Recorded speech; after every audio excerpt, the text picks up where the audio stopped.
Supreme ತೀರ್ಪಿಗೆ ರಾಜ್ಯ ರೈತ ಸಂಘ ಸೇರಿದಂತೆ ವಿವಿಧ ರೈತ ಸಂಘಟನೆಗಳು ನಾಳೆ ಮಂಡ್ಯ ಬಂದ್ಗೆ ಕರೆಯನ್ನ ಕೊಟ್ಟಿವೆ. ಕರ್ನಾಟಕದಾದ್ಯಂತ ರೈತರಿಗೆ ಪ್ರತಿಭಟನೆಗೂ ಕೂಡ ಕರೆಯನ್ನ ನೀಡಲಾಗಿದೆ. ಕೋಡಿಹಳ್ಳಿ ಚಂದ್ರಶೇಖರ್ ನೇತೃತ್ವದಲ್ಲಿ ಒಂದು ಪ್ರತಿಭಟನೆ ಆದರೆ ರೈತ ಹಿತರಕ್ಷಣಾ ಸಮಿತಿ ಅಧ್ಯಕ್ಷ ಜಿ ಮಾದೇಗೌಡರು ಮಂಡ್ಯ ಬಂದ್ಗೆ ಕರೆ ಕೊಟ್ಟಿದ್ದಾರೆ. ಮಂಡ್ಯ ಜಿಲ್ಲೆಯ ಪ್ರತಿಯೊಂದು ಮನೆಯಿಂದಲೂ ಪ್ರತಿಭಟನೆಯಲ್ಲಿ ಭಾಗವಹಿಸುವಂತೆ ಅವರು ಕರೆ ನೀಡಿದ್ದಾರೆ. ಇನ್ನು ರಾಜ್ಯಕ್ಕೆ ಆದಂತಹ ಅನ್ಯಾಯವನ್ನ ನಾವು ಹೋರಾಟದಿಂದ ಉತ್ತರ ಪಡೆದುಕೊಳ್ತೀವಿ. ಸಿಎಂ ಸಿದ್ದರಾಮಯ್ಯನವರು ರಾಜೀನಾಮೆ ನೀಡೋವರೆಗೂ ಹೋರಾಟ ನಿರಂತರ ಅಂತ. ಯಾರೂ ಕೂಡ ಸಿದ್ದರಾಮಯ್ಯನವರ ವಿರುದ್ಧವಾಗ್ಲಿ ಅಥವಾ ಅವರನ್ನ ಕುರ್ಚಿಯಿಂದ ಇಳಿಸಕ್ಕಾಗ್ಲಿ ಇಲ್ಲಿ ಹೋರಾಟ ಮಾಡ್ತಾ ಇಲ್ಲ. ಕುರ್ಚಿಗೆ ಅಂಟಿಕೊಂಡು ಈ ರೀತಿಯಂತ ಆದೇಶಗಳನ್ನ ಪಾಲಿಸೋದ್ರ ಮುಖಾಂತರ ಜನರ ಹಿತಾಸಕ್ತಿ ಕಡೆಗಣನೆ ಆಗುತ್ತೆ ಹೊರತು ಈ ರೀತಿಯಾದಂತಹ ಪಾಲಿಸಲಾಗದಂತಹ ಆದೇಶಗಳನ್ನ ಧಿಕ್ಕರಿಸಬೇಕು ಅನ್ನುವಂಥದ್ದು ಜಿ ಮಾದೇಗೌಡರ ಒತ್ತಾಸೆ. ಈ ಹಿನ್ನೆಲೆಯಲ್ಲಿ ಮುಖ್ಯಮಂತ್ರಿಗಳು ಕುರ್ಚಿಗೆ ಅಂಟಿಕೊಳ್ಳದೆ ತ್ಯಾಗಕ್ಕೂ ಸಿದ್ಧವಾಗಬೇಕು ಅನ್ನೋದು ಅವರ ಅಪರೋಕ್ಷವಾದಂತಹ ಕರೆ.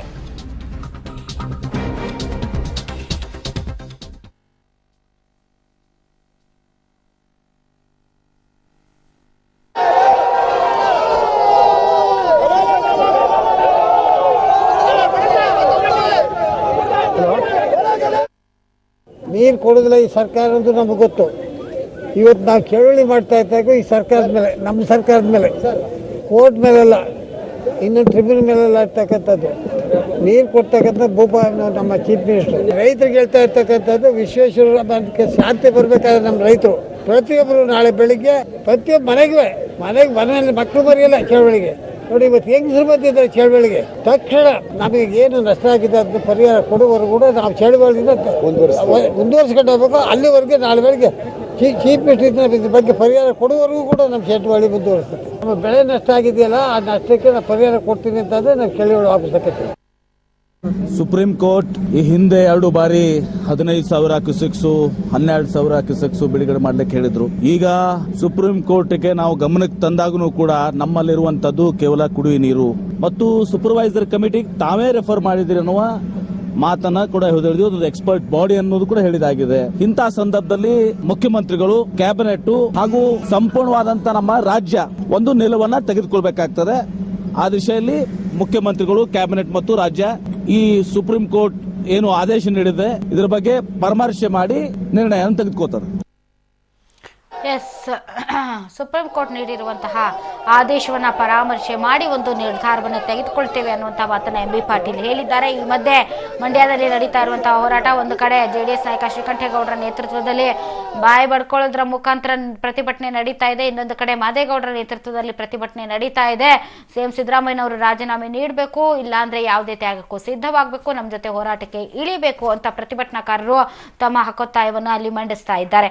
ಏನೇ ಆಗಲಿ ಸುಪ್ರೀಂ ಕೋರ್ಟ್ನ ತೀರ್ಪು ಕಾವೇರಿ ಕೊಳ್ಳದ ವಿಚಾರದಲ್ಲಿ ಸಂಪೂರ್ಣ ಅಧಿಕಾರವನ್ನ ಕೇಂದ್ರ ಸರ್ಕಾರದ ಅಡಿಗೆ ತಂದುಕೊಡ್ತಾ ಇದೆ. ಈ ಹಿನ್ನೆಲೆಯಲ್ಲೇ ಪ್ರತಿಭಟನೆಗಳು ತೀವ್ರವಾಗ್ತಾ ಇವೆ.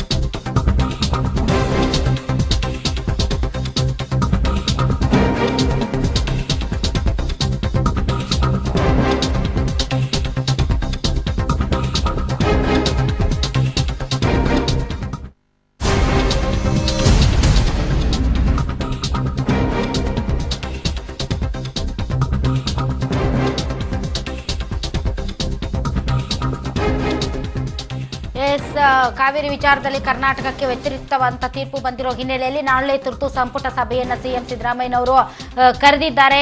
ಈ ಸಂಪುಟ ಸಭೆಯಲ್ಲಿ ಒಂದು ಕಠಿಣವಾದಂತಹ ನಿರ್ಧಾರವನ್ನ ತೆಗೆದುಕೊಳ್ಳುವಂತ ಸಾಧ್ಯತೆ ಇದೆ ಅಂತ ಹೇಳಲಾಗ್ತಾ ಇದೆ. ಈ ರೀತಿ ಅಂತ ಕಠಿಣ ನಿರ್ಧಾರ ತೆಗೆದುಕೊಳ್ಳುವ ಸಾಧ್ಯತೆಗಳ ಕ್ಯಾಬಿನೆಟ್ ಸಭೆ ಎಷ್ಟೋ ಮುಗಿದೋಯ್ತು, ನೀರನ್ನ ಕೂಡ ಹರಿಸಲಾಯಿತು.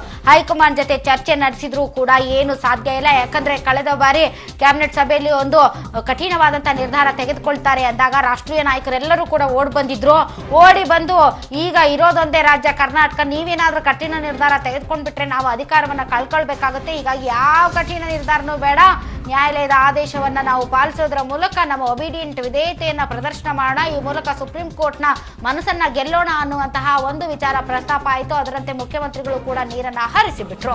ಆದ್ರೆ ಈಗ ಮತ್ತೆ ಕಾಠಿಣ್ಯವಾದಂತಹ ನಿರ್ಧಾರ ಅಂತಾರೆ. ಆದ್ರೆ ಯಾವ ಕಾಠಿಣ್ಯವಾದ ನಿರ್ಧಾರವನ್ನು ತೆಗೆದುಕೊಳ್ಳೋದಕ್ಕೆ ಸಾಧ್ಯ ಇಲ್ಲ. ಯಾಕಂದ್ರೆ ಕರ್ನಾಟಕದ ನಾಯಕರುಗಳಿಗೆ ಹೈಕಮಾಂಡ್ ಜೊತೆ ಮಾತನಾಡುವಂತಹ ಮತ್ತು ಅವರನ್ನ ಧಿಕ್ಕರಿಸುವಂತಹ ಬೆನ್ನು ಮೂಳೆ ಇಲ್ಲ. ಈ ಹಿನ್ನೆಲೆಯಲ್ಲಿ ಅದೇ ರೀತಿಯಾದಂತಹ ನಿರ್ಧಾರ ಹೊರಬೀಳುತ್ತೆ. ಯಾಕಂದ್ರೆ ಈ ಹಿಂದೆನೂ ಕೂಡ ಮಾಧ್ಯಮಗಳಲ್ಲಿ ತುಂಬಾ ದೊಡ್ಡ ಮಟ್ಟದಲ್ಲಿ ಕಠಿಣವಾದ ನಿರ್ಧಾರ ತೆಗೆದುಕೊಳ್ತಾರೆ ಮುಖ್ಯಮಂತ್ರಿಗಳು. ಈ ಮುಖ್ಯಮಂತ್ರಿಗಳು ಕುರ್ಚಿಗೆ ಅಂಟಿಕೊಳ್ಳದ ಮುಖ್ಯಮಂತ್ರಿಗಳು ಅಂತ ಹೇಳಿ ಕೊನೆಗೆ ನಾವು ಕೂಡ ಬಳಸ್ಕೊಂಡಿದ್ದಾಯ್ತು. ಆಲ್ ರೈಟ್, ಈ ಕುರಿತಂತೆ ಹೆಚ್ಚಿನ ಡೀಟೇಲ್ಸ್ ಅನ್ನ ಪಡೆದುಕೊಳ್ಳೋಣ ನಮ್ಮ ಪ್ರತಿನಿಧಿ ರವೀಶ್ ಅವರಿಂದ. ರವೀಶ್, ನಾವೀಗ ತೋರಿಸ್ತಾ ಇರುವಂತಹ ಸುದ್ದಿಯನ್ನ ನಾನು ನಿಜವಾಗ್ಲೂ ನಂಬೇಕಾ? ಕಠಿಣವಾದಂತಹ ನಿರ್ಧಾರ ಬರುತ್ತಾ? ರಾಧಾ, ಇಂದಿನ ಎಲ್ಲ ಬೆಳವಣಿಗೆಗಳನ್ನು ಗಮನಿಸಿದಾಗ ರಾಜ್ಯ ಸರ್ಕಾರ ಅದೇ ರೀತಿ ಕೇವಲ ಮಾತಿಗಷ್ಟೇ ಒಂದು ಕಠಿಣ ನಿರ್ಧಾರ ಅಂತ ಹೇಳಿ ಸುಮ್ಮನಾಗುತ್ತೋ ಅಥವಾ ನಾಳೆ ಏನಾದ್ರು ತೆಗೆದುಕೊಳ್ತಾರ ಅಂತ ಕೂಡ ಕಾದ್ ನೋಡ್ಬೇಕಾಗಿದೆ. ಯಾಕೆಂದ್ರೆ ಈಗಾಗಲೇ ಪರಮೇಶ್ವರ್ ಮತ್ತೆ ಇತರ ಹಿರಿಯ ಸಚಿವರ ಜೊತೆ ಮುಖ್ಯಮಂತ್ರಿ ಸಿದ್ದರಾಮಯ್ಯ ಅವರ ಒಂದು ಸಭೆಯನ್ನು ನಡೆಸಿದ ಬಳಿಕ ಹೈಕಮಾಂಡ್ ನ ಜೊತೆ ಚರ್ಚೆ ನಡೆಸಿದ ಬಳಿಕ ಒಂದು ನಾಳಿನ ಸಚಿವ ಸಂಪುಟ ಸಭೆಯಲ್ಲಿ ಕಠಿಣ ನಿರ್ಧಾರ ಕೈಗೊಳ್ತಾರೆ ಅಂತ ಕೂಡ ಹೇಳಲಾಗ್ತಾ ಇದೆ. ಆದ್ರೆ ಅದ್ರ ಬಗ್ಗೆ ಯಾವುದೇ ರೀತಿಯ ಸ್ಪಷ್ಟತೆ ಇನ್ನು ಸಿಗ್ತಾ ಇಲ್ಲ ಅಂತಾನೆ ಹೇಳ್ಬೋದು.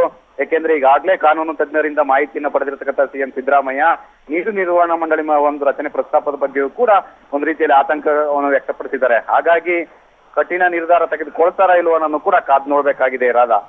ಓಕೆ, ಕಠಿಣ ನಿರ್ಧಾರ ತೆಗೆದುಕೊಳ್ಳುವಂತಹ ಸಾಧ್ಯತೆಗಳು ಎಷ್ಟಿದೆಯೋ ಅನ್ನೋದ್ರ ಬಗ್ಗೆ ಅನುಮಾನ ಇದೆ. ಆದ್ರೆ ಹೈಕಮಾಂಡ್ ಜೊತೆ ಚರ್ಚಿಸಿ ನಾವು ನಿರ್ಧಾರ ತೆಗೆದುಕೊಳ್ತೀವಿ ಅಂತ ಕಳೆದ ಬಾರಿ ಕ್ಯಾಬಿನೆಟ್ ಸಭೆ ಆದಂತಹ ಸಂದರ್ಭದಲ್ಲಿ ಮಲ್ಲಿಕಾರ್ಜುನ್ ಖರ್ಗೆ, ಆಸ್ಕರ್ ಫರ್ನಾಂಡಿಸ್ ಅಂತವರೆಲ್ಲ ಬಂದು ಮಾತನಾಡಿ ಅವರು ತೆಗೆದುಕೊಳ್ಳಬೇಕಂತ ಕಠಿಣ ನಿರ್ಧಾರಕ್ಕೆ ಬ್ರೇಕ್ ಹಾಕೋದ್ರು. ಹೀಗಾಗಿ ಹೈಕಮಾಂಡ್ ಅನ್ನ ಧಿಕ್ಕರಿಸಿ ಹೈಕಮಾಂಡ್ ಜೊತೆ ಚರ್ಚೆ ಮಾಡಿ ಒಂದು ಕಠಿಣವಾದಂತ ನಿರ್ಧಾರ ತೆಗೆದುಕೊಳ್ತಾರ ಹೈಕಮಾಂಡ್ ಅನ್ನ ಪ್ರತಿಯೊಂದು ಬಾರಿ ಮಸ್ಕ ಹೊಡೆಯುವಂತ ರಾಜ್ಯದ ಲೀಡರ್ಸು?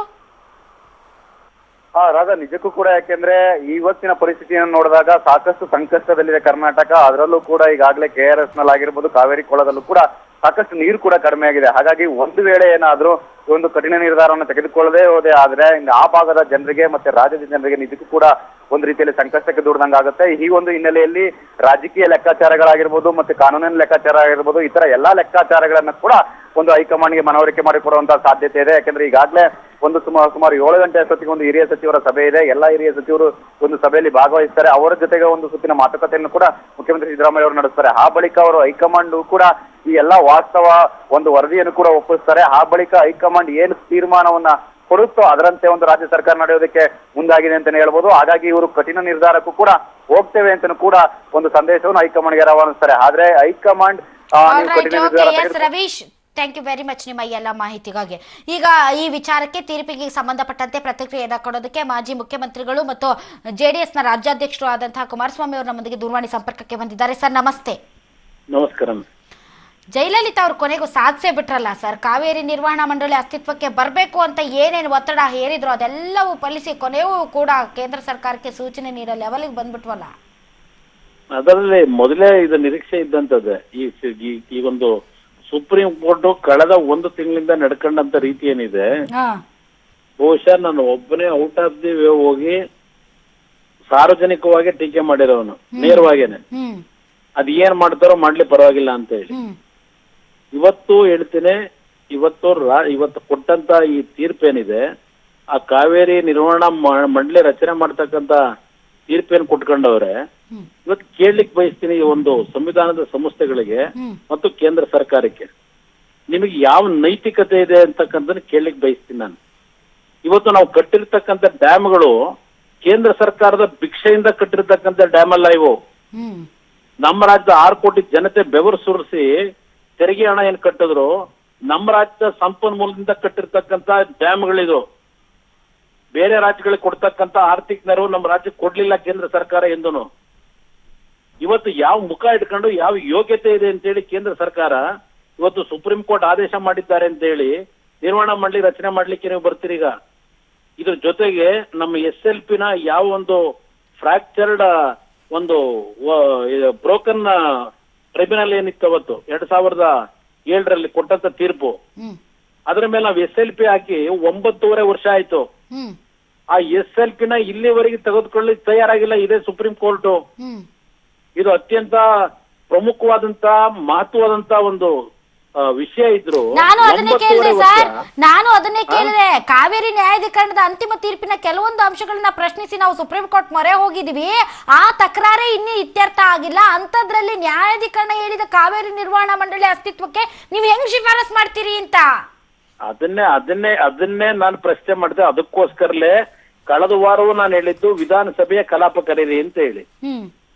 ನಾವು ಹೊರಗಡೆ ವಿಷಯ ಚರ್ಚೆ ಮಾಡ್ಲಿಕ್ಕೆ ಆಗೋದಿಲ್ಲ.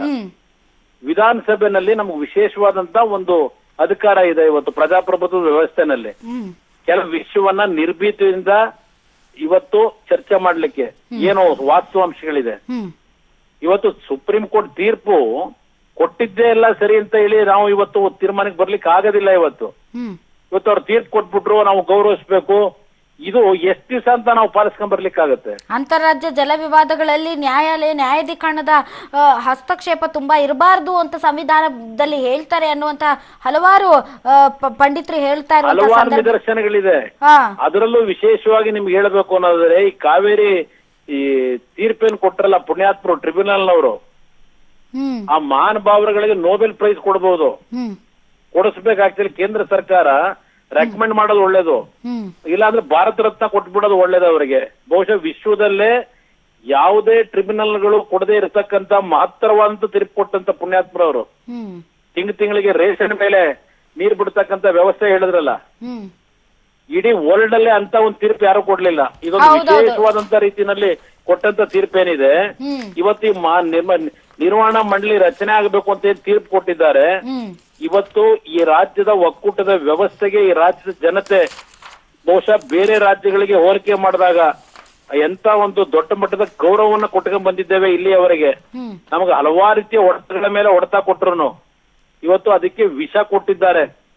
ಈ ಒಕ್ಕೂಟದ ವ್ಯವಸ್ಥೆ ಹೆಸರಿನಲ್ಲಿ ಈ ರಾಜ್ಯದ ಜನತೆಯ ಒಂದು ಗೌರವ ಕೊಡ್ತಕ್ಕಂಥದ್ದನ್ನೇ ಇದೇ ಒಂದು ಇವರ ಒಂದು ಇವರು ಯಾವುದಕ್ಕಾದ್ರೂ ತಲೆ ಬಾಗ್ತಾರೆ ಅಂತಕ್ಕಂತ ಒಂದು ರೀತಿಯಲ್ಲಿ ದೌರ್ಬಲ್ಯ ಅಂತ ತಿಳ್ಕೊಂಡಿದ್ದಾರೆ ಏನೋ ಗೊತ್ತಿಲ್ಲ. ಏನ್ ಮಾಡಿದ್ರು ಒಪ್ಪಿಗೆ ಕೊಡ್ತಾರೆ ಅಂತ ಹೇಳಿ. ತಾವ್ ಹೇಳಿದ್ದು ಕರೆಕ್ಟು. ಅಂದ್ರೆ ತಮ್ಮ ಪ್ರಕಾರ ನದಿ ನೀರು ಹಂಚಿಕೆಯಲ್ಲಿ ತಿಂಗಳಿಗೆ ಇಷ್ಟಿಷ್ಟೇ ನೀರು ಬಿಡುಗಡೆ ಮಾಡಬೇಕು ಅಂತ ಇಲ್ಲಿಯವರೆಗೆ ಯಾವುದೇ ಜಲ ವಿವಾದಕ್ಕೆ ಸಂಬಂಧಪಟ್ಟಂತೆ ನ್ಯಾಯಾಧಿಕರಣಗಳು ಪ್ರಮಾಣವನ್ನ ನಿಗದಿ ಮಾಡೇ ಇಲ್ಲ. ಆದ್ರೆ ಕಾವೇರಿ ನ್ಯಾಯಾಧಿಕರಣ ಮಾತ್ರ ಇಂತಹ ಒಂದು ಸೂತ್ರವನ್ನ ನಿಗದಿ ಮಾಡಿದೆ ಅಂತ ಇದನ್ನೇ ನಾವು ಪ್ರಶ್ನೆ ಮಾಡಿದೀವಿ ಸುಪ್ರೀಂ ಕೋರ್ಟ್ ನಲ್ಲಿ. ಇದಕ್ಕಿನ್ನೂ ಅವರು ಇತ್ಯರ್ಥ ಮಾಡಿಲ್ಲ. ಇತ್ಯರ್ಥ ಮಾಡ್ದೇನೆ ನೀವು ಮಂಡಳಿ ರಚನೆ ಮಾಡ್ತೀರಿ ಅಂತ ಅಂದ್ರೆ ತಮಿಳ್ನಾಡವರು ಕೇಳಿಲ್ಲ, ಕರ್ನಾಟಕದವರು ಕೇಳಿಲ್ಲ. ಅದಕ್ಕೆ ಮೇಡಮ್ ನಾನು ಹೇಳೋದು, ಈ ದೇಶದ ಒಕ್ಕೂಟದ ವ್ಯವಸ್ಥೆ ಪ್ಲಸ್ ಸಂವಿಧಾನದ ಸಂಸ್ಥೆಗಳಿದೆಯಲ್ಲ, ಹಲವಾರು ಜನ ಇವತ್ತು ತಮಿಳುನಾಡಿನ ಮುಖ್ಯಮಂತ್ರಿ ಅವರಿಗೆ ಗುಲಾಮರುಗಳು ಅಂತ ಹೇಳ್ತೀನಿ. ಅವರ ಆದೇಶನ ಪರಿಪಾಲನೆ ಮಾಡತಕ್ಕಂತ ಸಂಸ್ಥೆಗಳಿವು ಗುಲಾಮರ ರೀತಿನಲ್ಲಿ. ಅದನ್ನೇ ಈ ವಿಷಯ ನಾನು ಚರ್ಚೆ ಮಾಡ್ಬೇಕಾದ್ರೆ ವಿಷಯ ವಿಧಾನಸಭೆಯಲ್ಲಿ ಆದ್ರೆ ಚರ್ಚೆ ಮಾಡಬಹುದು. ಇಲ್ಲಿ ಅದಕ್ಕೋಸ್ಕರಲೇ ವಿಧಾನಸಭೆ ಕಲಾಪ ಕರೀರಿ ಅಂತ ಹೇಳಿದೆ. ಈಗಲೂ ಈ ರಾಜ್ಯ ಸರ್ಕಾರಕ್ಕೆ ನಾನು ಹೇಳೋದು, ಇವತ್ತು ನಮ್ಮ ರಾಜ್ಯದ ಜನತೆಗೆ ನಾವು ನೀರನ್ನ ಕೊಡ್ಲಿಕ್ಕೆ ಆಗದೆ ಇದ್ದ ಮೇಲೆ, ನಮ್ಮ ರಾಜ್ಯದ ಜನತೆಗೆ ನಾವು ಇವತ್ತು ನ್ಯಾಯ ಕೊಡಿಸ್ಲಿಕ್ಕೆ ಆಗದೆ ಇದ್ದ ಮೇಲೆ ಈ ರಾಜ್ಯದಲ್ಲಿ ಈ ಪ್ರಜಾಪ್ರಭುತ್ವದ ವ್ಯವಸ್ಥೆನಲ್ಲಿ ಯಾವ ಒಂದು ಈ ವಿಧಾನಸಭೆ ಕಲಾಪ ಅಂತಕ್ಕಂಥದ್ದಿದೆ, ನಾವು ಜನಪ್ರತಿನಿಧಿಗಳಿದ್ದೇವೆ ಕರ್ನಾಟಕದಲ್ಲಿ. ಇವತ್ತು ಈ ಒಕ್ಕೂಟದ ವ್ಯವಸ್ಥೆನಲ್ಲಿ ಕರ್ನಾಟಕ ಇದೆ ಅಂತಕ್ಕಂಥದ್ದು ಈ ದೇಶದಲ್ಲಿ ಇವತ್ತು ಪರಿಗಣಿಸ್ತಾ ಇಲ್ಲ. ಇವತ್ತು ವಿಸರ್ಜನೆ ಮಾಡಬಿಡಿ ಸರ್ಕಾರನ. ನಮ್ಮ ರಾಜ್ಯದ ಜನತೆಗೆ ನಾವು ನ್ಯಾಯ ಕೊಡಿಸ್ಲಿಕ್ಕೆ ಆಗದೆ ಇದ್ಮೇಲೆ ನಾವು 224 ಜನ ಶಾಸಕರುಗಳು ಮಾಡೋ ಕೆಲಸ ಏನು ಉಳಿದಿದೆ ಇವತ್ತಿಲ್ಲ ನಮಗೆ? ಏನು ಉಳಿದಿಲ್ಲ ಇವತ್ತು ನಮಗೆ. ಇವತ್ತು ಈ ರಾಜ್ಯ ಸರ್ಕಾರ ವಿಸರ್ಜನೆ ಮಾಡಿ ಇವತ್ತು ಕೇಂದ್ರ ಸರ್ಕಾರದ ಗವರ್ನರ್ ಯಾರೋ ಒಬ್ರು ನಿಟ್ಕೊಂಡವ್ರಲ್ಲ ಪ್ರತಿನಿಧಿ, ಅವ್ರನ್ನ ಇಟ್ಕೊಂಡು ನಿರ್ವಹಣೆ ಮಾಡ್ಕೊಳ್ಳಿ. ಸರ್ ಈಗ ಕೊನೆ ಪ್ರಶ್ನೆ, ಬೀದಿಗೆ ಇಳಿಯೋಣ. ಈ ಕೊನೆ ಪ್ರಶ್ನೆ ಏನಂದ್ರೆ, ತಾವ್ ಹೇಳಿದ್ರಲ್ಲ ಪ್ರತಿ ತಿಂಗಳು ನೀರು ಬಿಡುಗಡೆ ಸೇರಿ ಹಲವಾರು ಮೂಲಭೂತ ಅಂಶಗಳನ್ನ ನಾವು SLP ಇದೆ ನಮ್ದು, ಹೀಗಾಗಿ ಮೇನ್ SLP ಪೆಂಡಿಂಗ್ ಇರುವಾಗ ನಾವು ಕೋರ್ಟ್ ನ ಆದೇಶವನ್ನ ಧಿಕ್ಕರಿಸೋದು ಸರಿಯಲ್ಲ ಅಂತ ಇಲ್ಲಿವರೆಗೆ ನಡುಬಗ್ಗಿಸ್ಕೊಂಡು ಬರ್ತಾ ಇದ್ವಿ. ಈಗ ಅದೆಲ್ಲ ಒಡೆದಾಕ್ಬಿಟ್ಟು ನೀವು ಮಂಡಳಿ ರಚನೆ ಮಾಡಿ ಅಂತ ಹೇಳಿದ್ಮೇಲೆ ಆ SLPಗೆ ಯಾಕೆ ಹೆದರ್ಬೇಕು ಈಗ ಅಂತ? ಏನು ಎದರ ಅವಶ್ಯಕತೆನೇ ಇಲ್ಲ. ಯಾವುದಕ್ಕೂ ನಾವು ಯಾವುದಕ್ಕೂ ಹೆದರಬೇಕಾಗಿಲ್ಲ. ಈಗ ನಮ್ಮನ್ನ ತಗೊಂಡೋಗಿ ಗೋಡೆವರೆಗೂ